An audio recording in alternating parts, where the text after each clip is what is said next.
గ్రామం గుడివాడ, మండలం కేతపల్లి, జిల్లా నల్గొండ. మేము ఇక్కడ చార్మి అని డీలరు చిత్తలూరి రవి స్పీడ్ తెచ్చిండు. నేను 15-20 సంవత్సరాల నుంచి వ్యవసాయం చేస్తున్నా, కానీ యాసింగ్ రోజుల ఇంత వరి, ఇంత పిలక, ఇంత హైటు, ఇంత గొలుసు అనేది ఇదే ఫస్ట్ టైం చూడటం. ఇంతవరకు దానికి ఎలాంటి రోగం అనేది అటాక్ కాలే.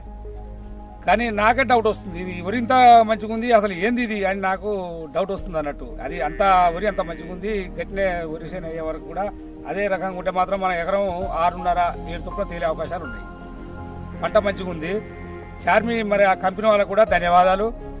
ఈ తెచ్చిన వారు కూడా చిత్తలూరు రవి వాళ్ళు కూడా తెచ్చినందుకు మాకు ఆ గింజలు ఇచ్చినందుకు కూడా వాళ్ళకు ధన్యవాదాలు. మాకు పంట మాత్రం మంచిగా ఉంది. 11 ఎకరాలు పెట్టిన నేను. అదే కంపెనీ తప్ప, చార్మి తప్ప ఏ గింజ పెట్టలేదు. నాకు కనీసం ఒక 65 పుట్ల నుంచి 70 పుట్ల వరకు వచ్చే సూచన గుర్తుంది నాకు. పంట మాత్రం మంచిగా ఉంది ఈ సంవత్సరం.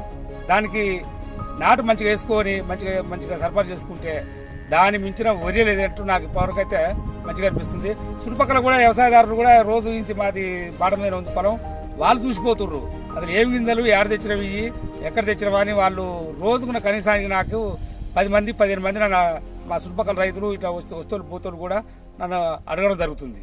నేను చెప్తున్నా అందరికీ. మళ్ళీ వానకాలం కూడా పెడతాం, మళ్ళీ యాసింగ్ పెడతాం. ఈ చార్మి కానీ మంచిగా ఉంది, ఫస్ట్ క్లాస్గా ఉంది.